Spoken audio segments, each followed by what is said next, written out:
After getting a second chance at life, the first thing I did was tear up my college acceptance letter with my own hands. I also firmly turned down the dramatic declarations of love from two girls, Sophia and Isabel, who had been my close friends in my previous life. Back then, I had chosen Sophia.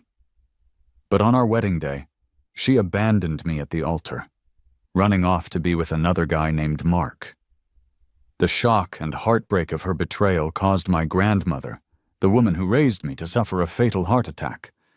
In that moment of utter despair, my other friend, Isabel, took my hand and promised, "You still have me. I'll never betray you." She helped me navigate the darkness that followed, but after we eventually married, our relationship turned cold and distant. I mistakenly thought maybe she regretted that we couldn't have children. It wasn't until a devastating car accident that I learned the horrifying truth. As I lay dying in the wreckage, Isabel ignored my critical injuries to save Mark, who had only suffered minor scrapes. I died right there on the roadside.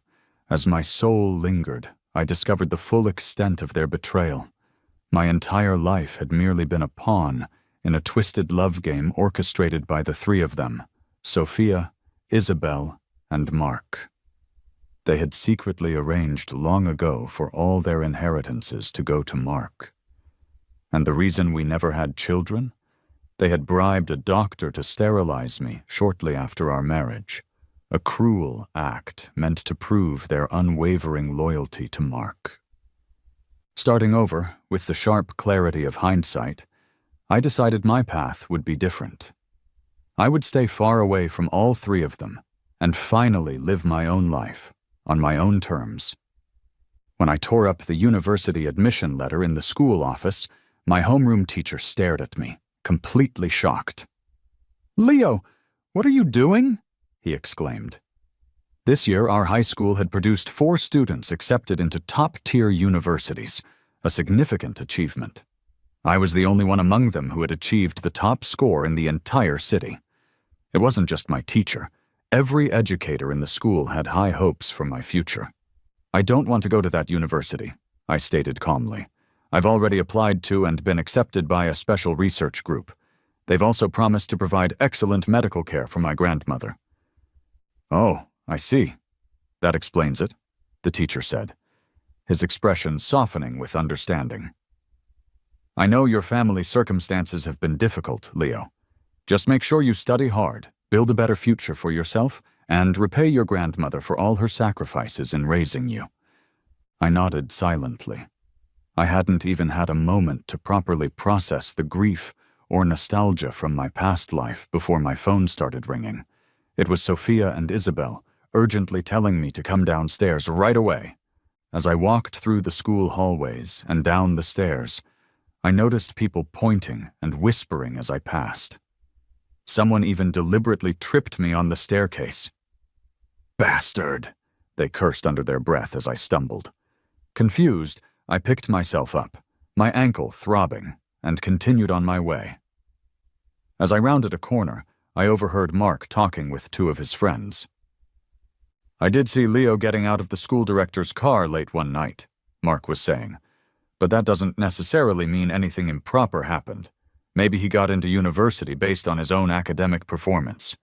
"Come on, Mark, stop defending him," one of his friends scoffed. "He's too scared to even release his final grades. He must be hiding something." "Yeah, Mark," the other chimed in. "You're too kind-hearted. You always get fooled by guys like him. A cunning person like Leo is capable of anything." After joining the research group, I had signed a confidentiality agreement, which meant my final exam scores were sealed and not publicly released. Little did I know at the time, this necessary step provided Mark with the perfect excuse to spread malicious rumors about me. And my 2 supposed best friends, Sophia and Isabel, who knew exactly how hard I had studied, especially for my grandmother's sake, still chose to believe Mark's lies over me. I chuckled bitterly to myself, trying to brush it off. It didn't matter anymore. Once I officially entered the research group, my identity and records would be classified, Then I could finally cut all ties with them completely. No more listening to hurtful comments, no more living a life built on lies and betrayal, a life destined to end in tragedy.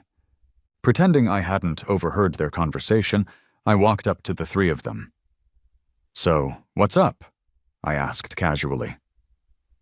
Sophia's initial look of disdain quickly transformed into a bright smile. "Leo, that's great news! It means we can all be in the same school together again. All your hard work finally paid off." Isabel smiled, too, adding playfully, "Just being around you for a few more years isn't enough. It has to be for a lifetime." A couple of guys walking past looked at me with open envy, but I felt completely numb inside. In my previous life, the four of us had indeed attended the same university. I had worked tirelessly, aiming for a bright future, actively participating in school activities and research projects. But in the end, my hard-earned scholarships and valuable research opportunities were secretly manipulated and handed over to Mark. Vicious rumors spread like wildfire, claiming I had inappropriate relationships with school administrators to gain advantages. I endured 4 years of relentless bullying and isolation. Back then, Sophia and Isabel always promised to stand by my side, to protect me. It was only after my death that I discovered they were the ones orchestrating the entire smear campaign, using my misery and suffering as a way to please Mark, the object of their shared affection. Seeing my silence now, Mark spoke up, his tone dripping with sarcasm. "Lucky you, Leo.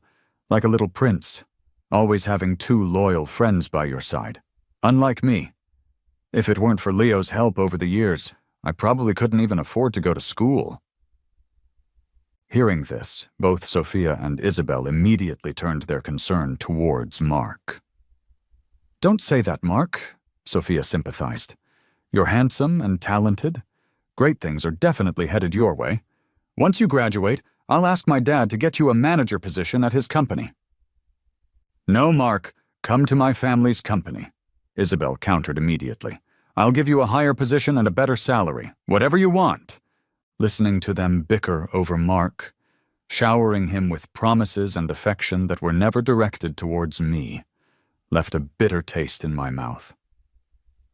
We had known each other our entire lives. Yet such devotion was never mine to receive. Their fake displays of affection couldn't compare to genuine care. As I was about to turn and leave, Sophia seemed to notice something was off about my demeanor. "Leo, don't get the wrong idea," she said quickly, a hint of guilt in her voice. "We only care about Mark because he's your friend." Isabel reached out and ruffled my hair, a gesture she used to do when we were kids. "Don't overthink things, Leo. We finally finished our exams. Let's go for a drive. We even got gifts for you." I nodded, not refusing their invitation. I knew I would be leaving the city soon, and I wanted one last look at the familiar streets and places where we had grown up together. In the parking garage, Sophia and Isabel eagerly directed Mark to sit in the front passenger seat of Sophia's car, a spot usually reserved for me. Mark looked at me, feigning a dilemma. "Isn't Leo usually the only one allowed in your passenger seat, Sophia? If I sit there, won't your brother get mad?" Sophia quickly pushed Mark into the seat. "He doesn't deserve it, and he won't get mad. He has the best temper." Isabel shot Sophia an annoyed look, then slammed the back car door shut with a displeased expression. It wasn't until the car was about to start that they realized I hadn't gotten in.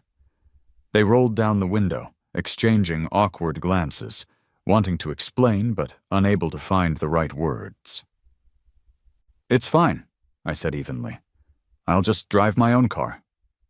Hearing me say that, both of them seemed to sigh in relief, yet they also looked puzzled by my unusually detached behavior. I rolled up my window, not wanting to listen to any more of their false excuses. But as I drove through the familiar city streets, the passing scenery brought back a flood of unforgettable memories. The three of us, Sophia, Isabel, and I, had grown up together. Both of their prominent families had hoped I would eventually marry into their lineage, becoming a son-in-law. Unfortunately, my parents passed away in a tragic accident when I was young, leaving only my grandmother and me as the remaining members of the once vast G family. Just the two of us, supporting a shaky household surrounded by relatives who likely saw us as vulnerable. Because of this, I had worked incredibly hard from a young age, striving to take on the responsibilities of my family name. Meanwhile, Mark came from a poor background and was often treated as an outcast at school. When I found out he was also an orphan, I felt a sense of sympathy for him and befriended him. I even helped support his education financially, encouraging him to persevere alongside me. But he misinterpreted my kindness as pity. He grew envious of the privileges and connections I possessed and began subtly manipulating my two closest friends. Together, the three of them systematically ruined my life.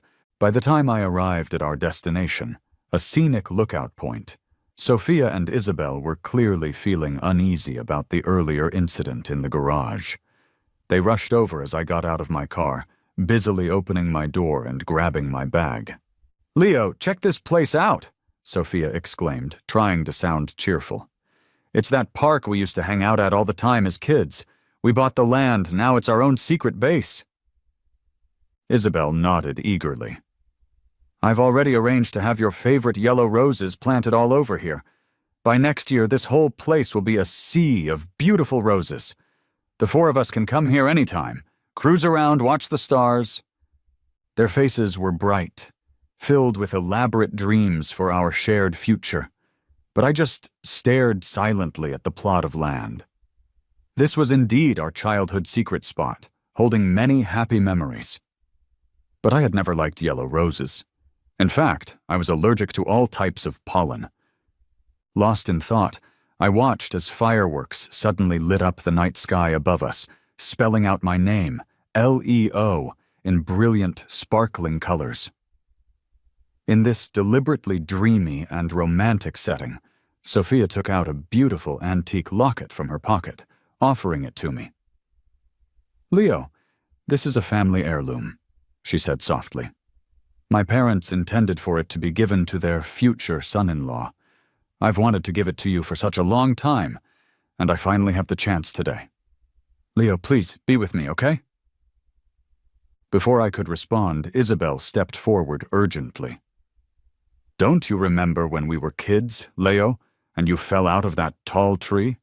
It was me who saved you, risking my own safety to climb up and help you down. I would give you my life, Leo. What's a little locket compared to that?" In my past life, I had been completely fooled by their seemingly deep affection and shared history. I foolishly believed that being childhood friends guaranteed a happy ending, that marrying one of them would provide my grandmother with the family support she needed. It was only on the day I died that I learned the devastating truth. Even profound emotions and lifelong bonds could be faked, manipulated for ulterior motives. Just as I was about to refuse both of them, Mark spoke up, interrupting the moment. "Leo, why did you tell people I was the one spreading those rumors about you?" he demanded, his voice laced with accusation. "Now everyone online is hating on me." He shoved his phone aggressively in my face. The screen showed the school's online forum, filled with hundreds of comments calling me shameless, accusing me of sleeping my way into college. The few comments defending me had been cleverly twisted by Mark's replies to look like further accusations against himself. Isabel snatched the phone away, her face flushed with anger. "Leo, how could you do this?" she demanded furiously.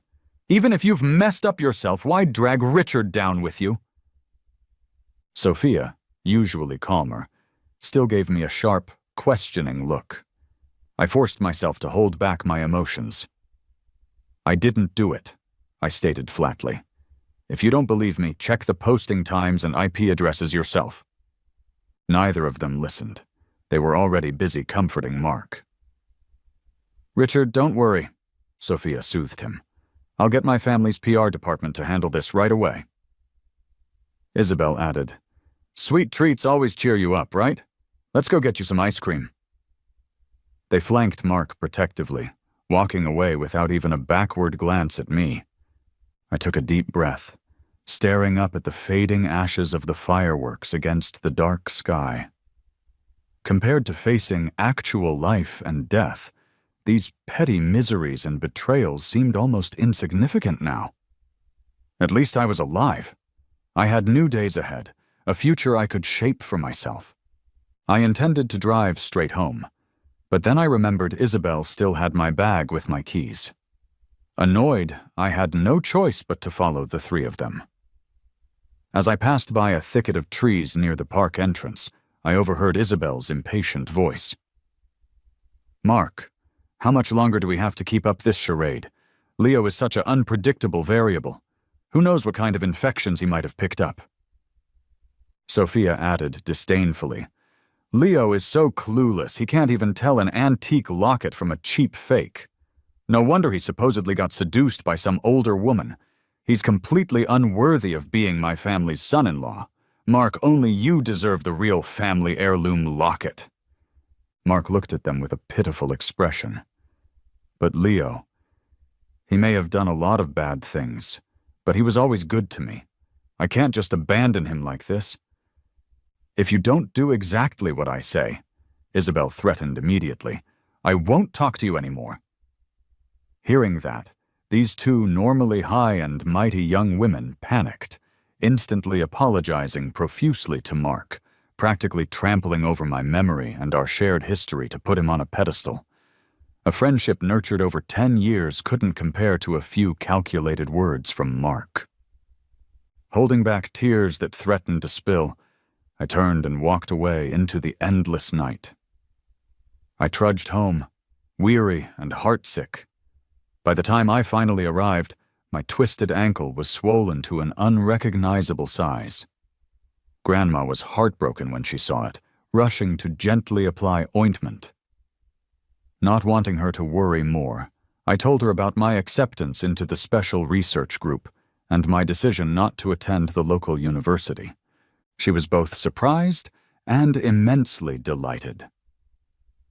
My Leo has really made something of himself, she exclaimed, her eyes shining with pride. Grandma's getting old now, Leo. You're the only one left to carry on our family name and legacy.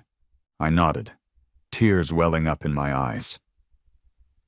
After all these difficult years, there's finally some good news in our family, Grandma continued happily. Grandma is definitely going to throw a big party to celebrate. Her smiling face, full of hope and pride, was exactly how I remembered her from my last life, just before she sent me off to get married. She had been so happy then, thinking I had found a good match, a secure future. But then Sophia ran away at the wedding, and the devastating shock killed her right there. Now that I had another chance, I vowed I wouldn't let history repeat itself. Grandma was getting older, so I took charge of organizing all the details for the celebratory party myself. When Sophia and Isabel heard the news, they came by my house, offering to help with the preparations. They even brought my favorite childhood chocolate cake as a way to apologize. Leo, you haven't replied to our messages for days, Sophia said tentatively. Are you still mad about what happened at the park? Isabel added quickly. We didn't blame you on purpose, really.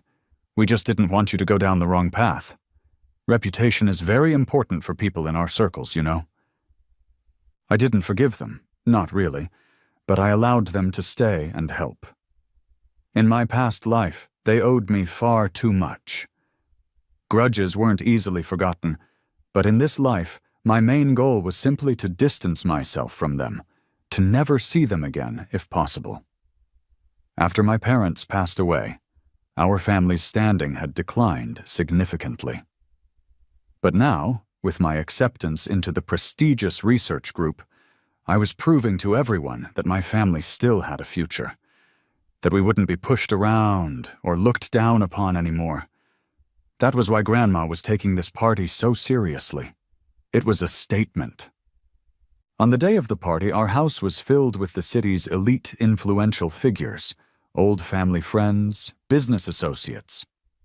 Mark strolled in confidently, wearing an expensive custom-made suit, trailing slightly behind Sophia and Isabel. He looked around the luxuriously decorated hall, his eyes filled with unconcealed jealousy. "Leo's lucky," I could almost hear him thinking. "But despite your fancy background and good grades, I can still make your life miserable."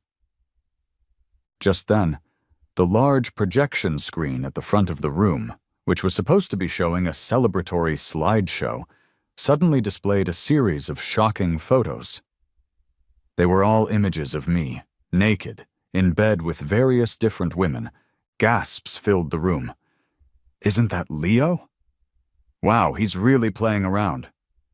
Kids without proper parental guidance just don't turn out well. No wonder they said he slept his way into college. Looks like it was true after all. His family's completely done for now, letting their only heir turn into some kind of gigolo." I had endured this exact kind of public humiliation twice in my past life. Once at my wedding, when Sophia ran off with Mark, causing Grandma's death. And once more at my own funeral, where, before my body was even cold, Isabel proposed to Mark right there, turning my entire existence into one big tragic joke. Remembering the pain of the past, I quickly looked towards Grandma. She was breathing heavily, her face pale, her eyes wide with shock and disbelief as she stared at the photos on the screen.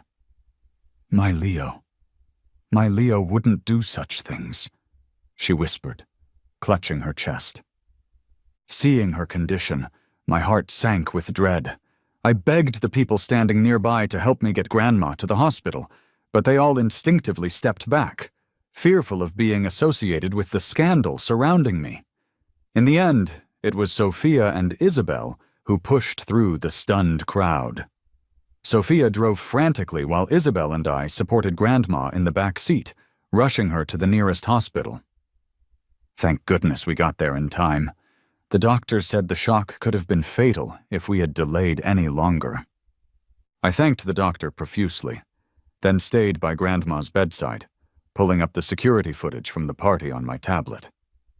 As expected, I saw Mark's figure lurking near the projector equipment shortly before the photos appeared. He had deliberately switched the presentation files. The photos were all fakes, digitally manipulated. I immediately saved the footage, intending to report it to the police, but as I stood up, Sophia and Isabel blocked my path.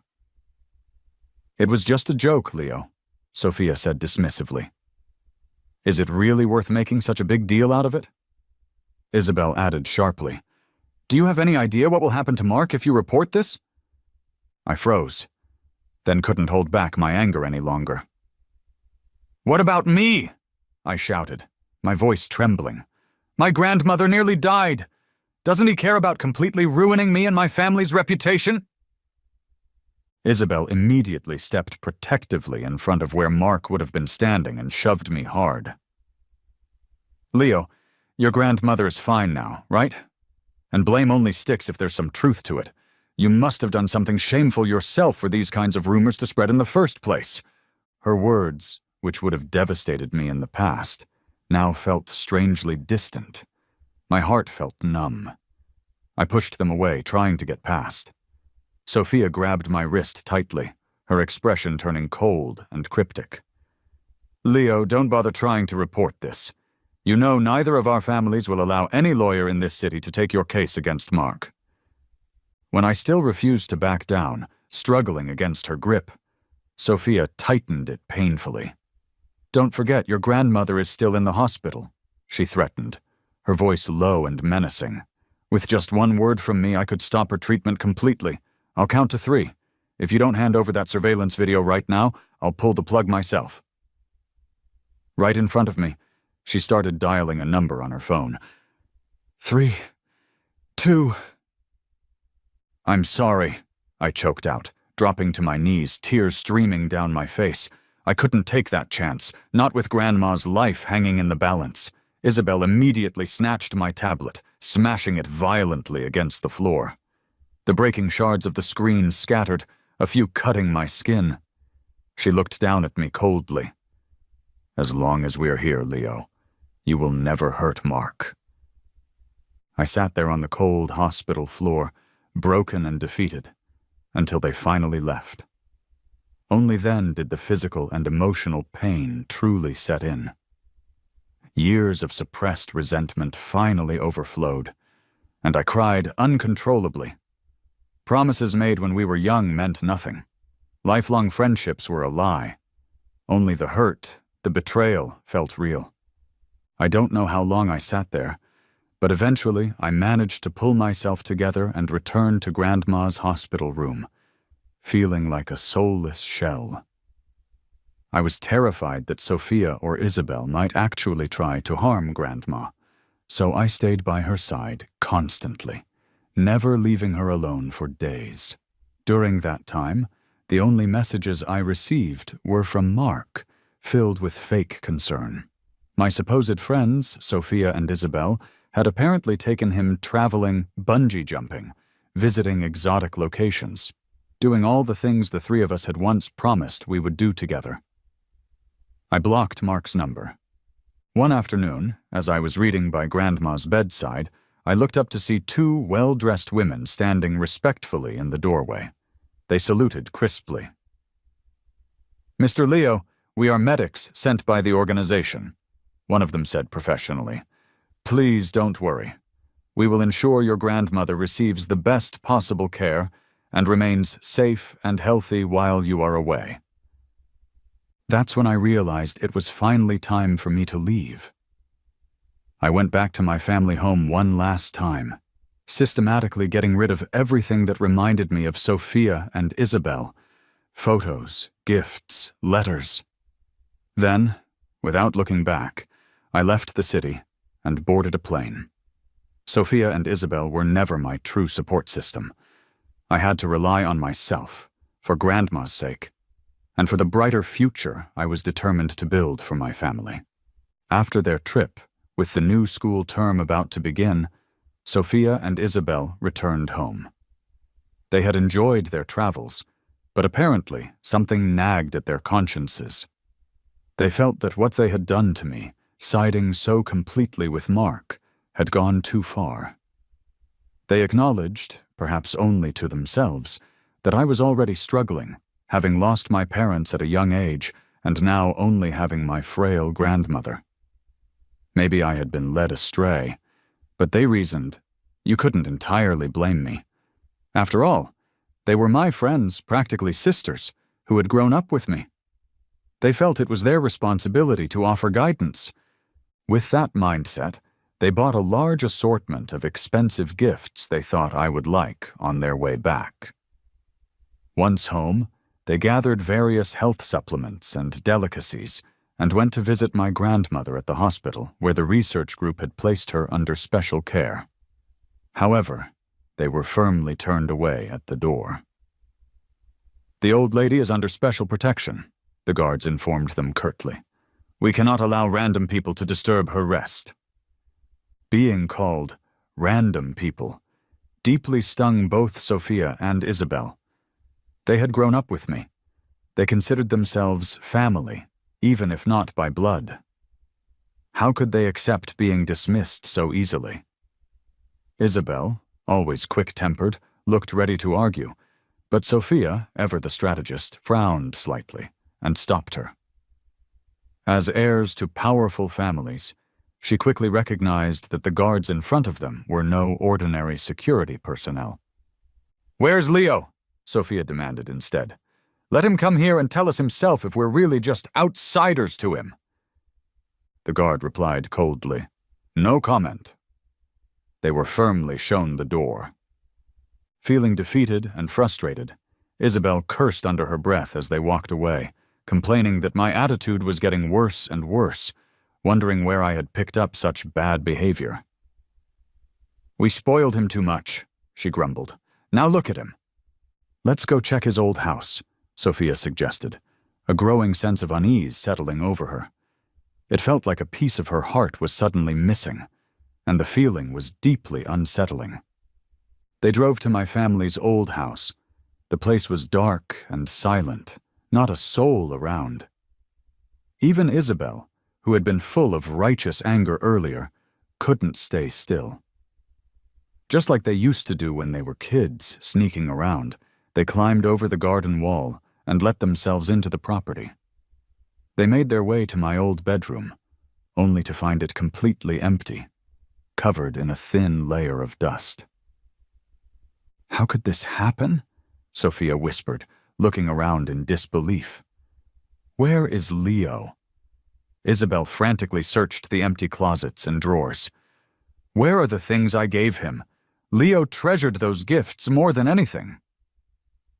"The gifts I gave him are all gone too," Sophia added, her voice tight with panic. "And the photos of the three of us, our travel diaries, everything's missing." They exchanged worried glances, a heavy sense of unease filling the empty room, settling into every corner of their hearts. Where could I have possibly gone? My family's influence had waned significantly over the years. No other prominent family would likely dare to take me in against their wishes. "He must just be hiding somewhere out of anger," Isabel declared, trying to sound confident. "Once we find him, I'm going to give him a piece of my mind. He's acting like a spoiled brat, and he has no right to treat us like this." They started calling everyone they knew, asking their friends and contacts for any information about my whereabouts. They even mobilized their family's security teams to conduct a citywide search. From sunset until sunrise, they scoured the entire city, but there was no sign of me. My ID cards, bank accounts, everything seemed inactive, useless for tracking. The only person who might know where I was, my grandmother, was inaccessible to them. Leo, the boy who had seemed to always be by their side no matter what, had now completely vanished. It was as if I had turned into thin air, leaving absolutely no trace behind. Sophia and Isabel were overwhelmed with a confusing mix of fear and sorrow, so much so that even their planned meeting with Mark held no interest for them anymore. Where could Leo have gone? Was he truly that mad at them? Would he ever forgive them? The empty room offered only silence in response. The bright, smart little boy they knew seemed lost forever. After the long plane ride, followed by an equally long car trip through remote areas, I finally reached my destination, the research center. My assigned teacher, the one who had interviewed me initially, was incredibly welcoming upon my arrival. "Finally, you're here, Leo," he greeted me warmly. "When we heard you were considering other universities, we were genuinely heartbroken. We couldn't bear the thought of letting such a talented young mind slip through our fingers." "Thank you, teacher," I said, bowing respectfully. "I'll study hard and promise not to let you down." "From your application records," the teacher continued, looking curious, "it seems you've had a strong interest in this specific field from a very young age. Why did you even consider applying to those other schools?" Caught off guard by the question, I hesitated, unsure how to respond honestly. The truth was, pursuing a conventional university path had largely been Sophia's and Isabel's dream for us. The three of us had grown up inseparable, from learning our first words to navigating adolescence, hardly spending a day apart. We had made a childhood promise that we would all attend the same university, that we would never be separated. But then Mark came into the picture and subtly took my place in their plans. Sophia and Isabel had used their family's connections to secure special admission spots for themselves. They had also invested heavily, pulling strings I couldn't even imagine to ensure Mark got accepted too. I never thought they would stoop so low as to throw me under the bus, spreading rumors that I had used unethical means to secure my own legitimate acceptance. Thinking back on that painful period, I gave a slightly bitter smile. "I was young and naive back then, teacher," I admitted. "I trusted the wrong people and made some poor choices based on their influence. Now that I've been given a second chance, a different path, I am determined not to repeat those mistakes. Heaven had granted me another shot at life, and I intended to make the most of it, to live up to my true potential. My teacher looked pleased, patting my back encouragingly. Good. That's the spirit we like to see. At first, I admit, I was a little worried if a young master from a privileged background like yours could handle the tough, demanding life here at the research center. But seeing your resolve now, I'm confident. The future belongs to bright young folks like you. No hardship here can compare to what I've endured in the past, I replied quietly. At least now, my grandmother is alive and well cared for. And I'm no longer wasting my life focused on two people who aren't worth my time or energy. With that renewed determination, I threw myself completely into my studies and research, ignoring everything else outside the lab. One day, however, as I was leaving the laboratory building, I ran straight into Sophia and Isabel.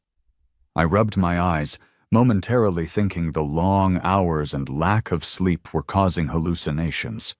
But there they were, calling my name, their voices clear as day.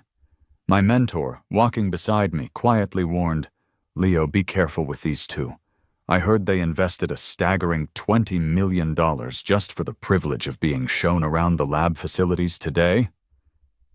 Isabel, clearly unhappy with my mentor's presence, pulled me aside impatiently. "Can't you keep yourself out of trouble, Leo?" she demanded accusatorily. "Flirting around wherever you go? If you're that desperate to get hitched, you might as well just come to me." My mentor looked ready to defend me, but knowing Isabel's volatile temper all too well, I subtly signaled for her to leave, not wanting her to get caught in the crossfire. Sophia, maintaining a bit more composure, looked at me with a complicated mix of emotions in her eyes. "Leo, why did you leave without saying a single word? Why did you suddenly change all your plans? Why did you throw away all the things we gave you? Why did you just leave us behind?" Her barrage of questions made my head ache. I rubbed my temples, trying to stay calm, but my tone was harsh when I finally spoke. "Sophia, what right do you have to question me? What exactly are you to me?" "I am—" Her hand, which had reached out towards me, hung suspended in mid-air, unsure of how to finish the sentence. In this life, I had never accepted her confession, never reciprocated her intense feelings.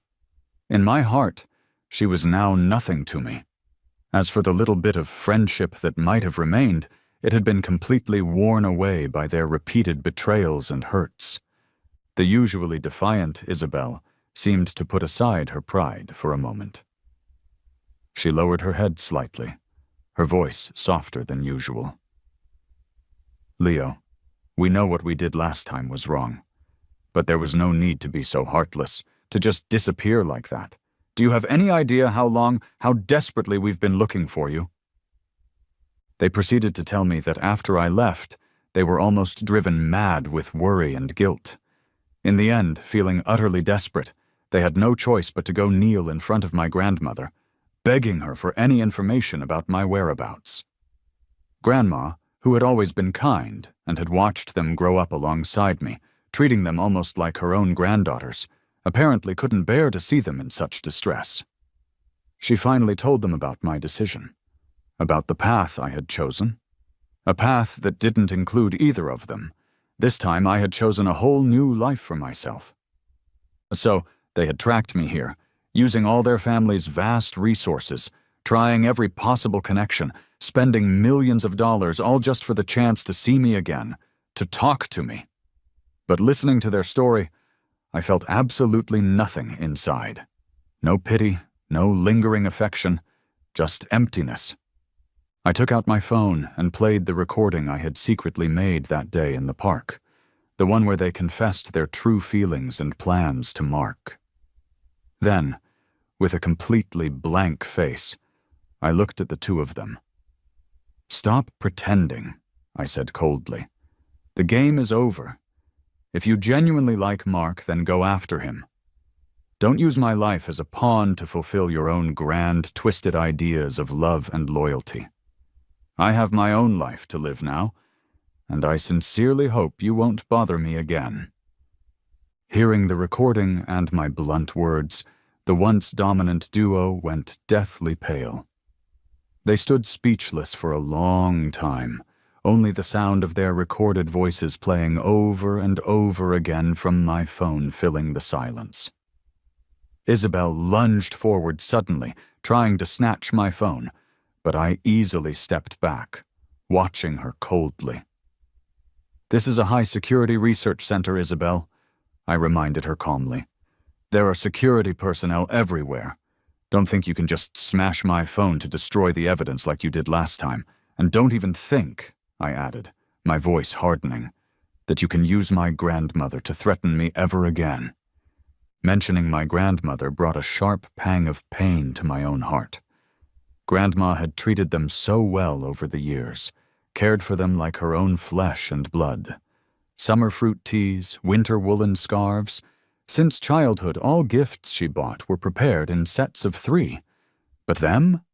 They had threatened me with Grandma's very life when I was at my most vulnerable, when I desperately needed help. That was something I could never forgive. And I wouldn't. A flicker of pain crossed Sophia's usually solemn face. "Leo, it's not what you think," she pleaded. "That day, I just wanted to scare you a little. Grandma is like family to us too. Why would I ever actually harm her?" "Yeah, Leo, remember?" Isabel chimed in anxiously, glancing nervously at the approaching security guards, but not daring to step closer. "We were the ones who helped get Grandma to the hospital," I sneered. I did consider that fact, and that's the only reason I haven't sought further retribution against you. But my patience has its limits, and it ends here. "Sophia, Isabel," I stated firmly, "I am not that helpless orphan you used to bully anymore. I won't let anyone hurt me or my grandmother ever again.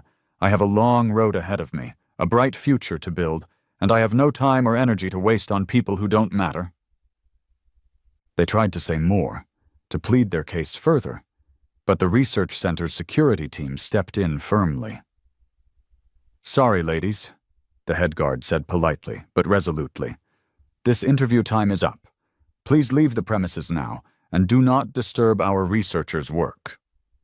Reluctantly, they had to turn and leave. After walking a short distance, Sophia turned back, her eyes locking with mine one last time. "Leo, we grew up together," she called out, her voice filled with a strange mix of defiance and desperation. "I don't believe your heart can truly be so cold that you wouldn't even consider our past friendship. We know we did wrong, but we'll find a way to show our sincerity. Our feelings for you haven't wavered." Isabel nodded emphatically beside her. "One day, Leo, you'll forgive us." Hearing those words now just made me laugh internally. In both my past and present lives, their tactics were always the same. They used our shared childhood, our long history, as leverage to manipulate me, to trick me into marrying them, fooling me into wasting my years in an empty, loveless life. I still didn't understand. I grew up with them, shared everything with them. Why didn't they trust me? Why did they choose to hurt me repeatedly over someone they barely knew like Mark? I also couldn't comprehend why, if they truly loved Mark, they were now trying so desperately to act like they loved me. I didn't know if their current declarations were sincere or just another calculated part of their ongoing game with Mark. But I knew one thing for sure. I would have absolutely nothing more to do with them in the future. I never wanted to see them again. However, I underestimated their persistence. In the following days and weeks, the quality of food served at the research center's cafeteria improved significantly. All the meals suddenly featured my favorite dishes. Every day at noon, a large, decadent chocolate cake was delivered, with enough slices for everyone from the senior leadership down to the cleaning staff. My senior colleague couldn't help but sigh. "Leo, are those two trying to win you over with food now? They're certainly being generous. Let them envy all they want, I replied dismissively. In choosing this path, who cares about material gifts? Exactly. I was no longer that naive boy who could be swayed by a piece of cake or a few sweet words. Now I had a bright and promising future ahead of me, a beautiful life I was building for myself. Sophia and Isabel were just insignificant footnotes in the long span of my existence, but the less I cared, the more effort they seemed to put in. A constant stream of expensive gifts arrived at the research center addressed to me, making the situation increasingly unbearable and disruptive. In the end, it was my mentor who had to step in and firmly put an end to the farce, contacting their families directly and demanding they cease their efforts. I was helping Grandma take a slow walk in the garden, enjoying the sunshine, when they approached us. Richard was with them, looking teary-eyed and subdued. "Leo, we have something we need to tell you," Sophia began, her voice heavy. Isabel added quickly, "We know you don't want to see us, but please, just hear us out. This will be the last time. If we don't get this off our chests, we won't be able to rest easy." I had no desire to deal with their drama, but Grandma gently patted my hand. "Go ahead, Leo," she urged softly. "Some things can't be avoided forever. Whatever the outcome, this needs to end." With a sigh, I led the three of them into the living room. As soon as Sophia and Isabel entered, they both knelt down abruptly on the floor, their faces etched with sorrow, looking as if they were engulfed in endless pain. "Leo," Sophia began, her voice trembling, "the night after you left the city, both Isabel and I had the exact same dream. In the dream, we each saw ourselves doing terrible things to you, things from our past life." Isabel continued, tears streaming down her face. "The dream felt so incredibly real, Leo, as real as if it had actually happened. We suddenly understood everything. Why you left, why you've been so cold to us." I didn't respond, just watched them. Meanwhile, Mark rushed towards me, sobbing loudly. "Leo, please help me out here, will you? I never meant to mess up your relationship with them. I haven't done anything wrong. I just liked the two sisters and wanted to repay your past kindness to me." "Shut up!" Isabel suddenly screamed, yanking Mark back forcefully and slapping him hard across the face. She was shaking all over with uncontrollable anger. "You! It's all because of you, stirring things up, that we are in this mess with Leo now." She turned back to me, still furious. "We found the diary he hid under his desk, Leo. He didn't like us at all. He deliberately got close to us because he was jealous of you, jealous of everything you had. He wanted to hurt you by using us."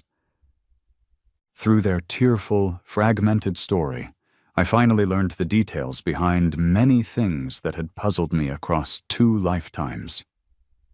Mark, using the information he gleaned from me about my close relationship with Sophia and Isabel, had meticulously figured out everything they liked, their insecurities, their desires. He then carefully crafted himself into the person they would find most appealing, sometimes being elusive and mysterious, other times acting cute and vulnerable, like a cat playing with mice. He had expertly toyed with both of them, manipulating their emotions and insecurities. Seeing no way to explain himself out of this, Mark finally dropped all pretense.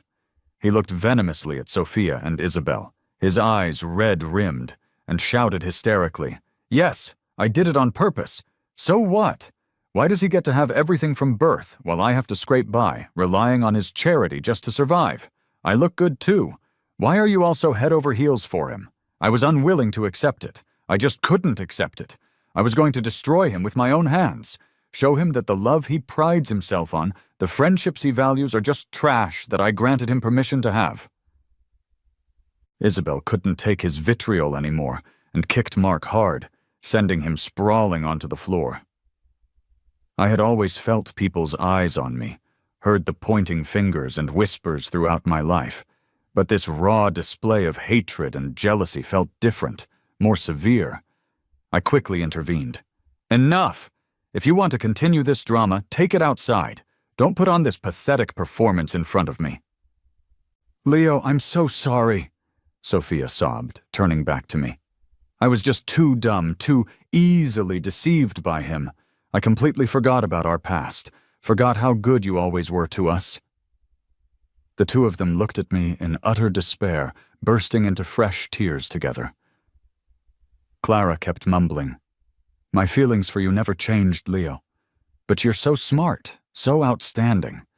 I wasn't sure I could ever truly win you over on my own merits, so I foolishly believed his lies, his manipulations. They thought by doing all this, by creating this web of deceit and betrayal, they could somehow pull me into their messy emotional entanglement forever. They believed they could keep me tied to them, bound by shared history and manufactured drama. Unfortunately for them, things didn't always go according to plan. I had struggled through the muck they created, grown stronger, sprouted wings, and flown far away. They couldn't hold me down anymore, nor could they ever hope to catch up to me. Mark ended up back in the hospital from Isabel's assault, reportedly disfigured, and eventually dropped out of sight. Sophia and Isabel faced significant repercussions within their own families and businesses. Using the connections and influence I now wielded through my research position and my teachers, I applied pressure to ensure they were kept far away from me, unable to interfere in my life again. They might have been able to bully the Leo who had no parents to defend him, but they couldn't bully the tenacious, rising version of me.